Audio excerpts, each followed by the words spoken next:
প্রিয় মুসলিম ইমানি ভাই বোনেরা, সালাতুত তাসবিহ নামাজ কিভাবে আদায় করে সম্পূর্ণভাবে প্র্যাকটিক্যালিভাবে আপনাদেরকে দেখাবো, যাতে কোনো ধরনের ভুল বা কোনো জায়গায় কিভাবে পড়তে হবে কোনো পেশকাজ না থাকে।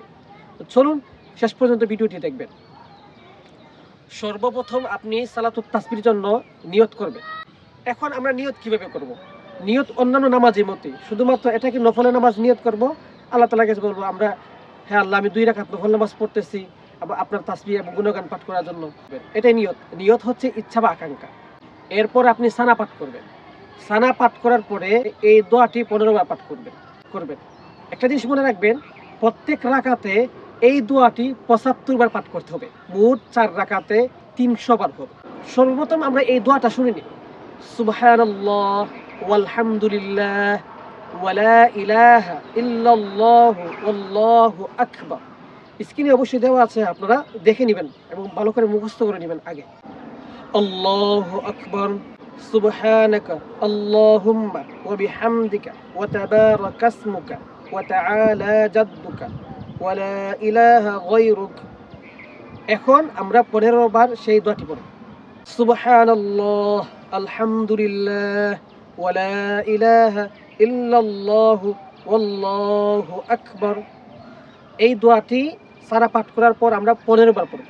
15 বার পড়ার পরে আমরা সূরা কিরাত নিলাম। আউযু বিল্লাহি মিনাশ শাইতানির রাজীম, বিসমিল্লাহির রহমানির রহিম, আলহামদুলিল্লাহি রাব্বিল আলামিন ইলা আখির। অর্থাৎ সূরা ফাতিহা শেষ পর্যন্ত পড়ব। পড়ার পরে আমরা অন্য কোনো সূরা মিলাবো।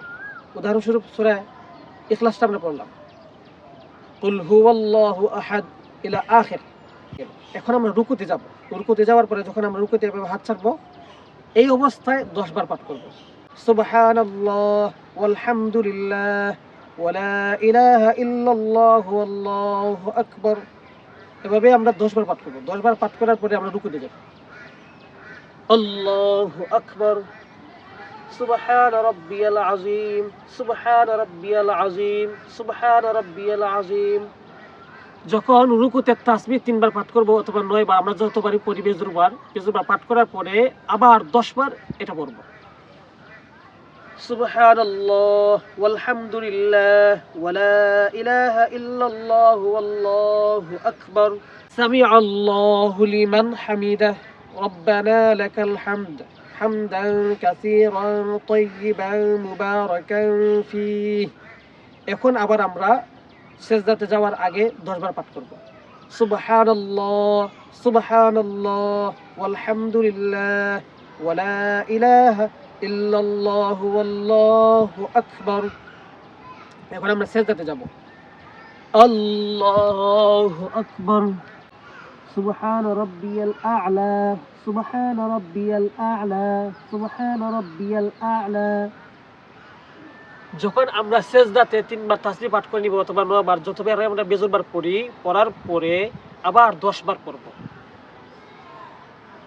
সুবহানাল্লাহ ওয়ালহামদুলিল্লাহ ওয়া লা ইলাহা ইল্লাল্লাহু ওয়াল্লাহু আকবার, আল্লাহু আকবার। যেহেতু এক সাজদা দিছি, এখন বসছি, আবার এক সাজদা দিব। এর মাঝখানে আবার 10 বার পড়ব। সুবহানাল্লাহ ওয়ালহামদুলিল্লাহ ওয়া লা ইলাহা ইল্লাল্লাহু ওয়াল্লাহু আকবার। আমি কিন্তু একবার বলে দিচ্ছি, আপনারা 10 বার করে পড়ে নেবেন। এরপর আবার সেজদাতে যাব এবং সেজদাতে যাওয়ার পরে আবার 3 তাসবিহ পাঠ করার পরে আবার সেই 10 বার এই দোয়াটি পাঠ করব। এভাবে যখন 10 বার পাঠ করব, তখন 10 বার পাঠ করে আমরা আরেক রাকাতের জন্য দাঁড়িয়ে যাব। এই মোটমাট আমাদের 75 বার হয়েছে। এরকম প্রত্যেক রাকাতে আমাদের 75 বার হবে এবং 4 রাকাতে 300 বার হবে। মূলত এটাই হচ্ছে সালাতুত তাসবিহ নামাজ পড়ার সম্পূর্ণ সঠিক নিয়ম। এর থেকে সুন্দর করে সাজিয়ে গুছিয়ে আপনাকে আমি জানি কেউ বলছেও না, এভাবে দেখাইছেও না। তাহলে অবশ্যই যদি ভালো লাগে ভিডিওটি সমস্ত মুসলিম উম্মাদের কাছে পৌঁছে দিবেন, যাতে করে সমস্ত মানুষ এই ভিডিওটি দেখে প্র্যাকটিক্যালিভাবে এই সালাতুত তাসবিহ নামাজটা পড়তে পারে। অনেকেই পড়তে ইচ্ছুক, কিন্তু কিভাবে পড়তে হবে পূর্ণাঙ্গভাবে সে জানে না, এজন্য সে পড়তে পারে না।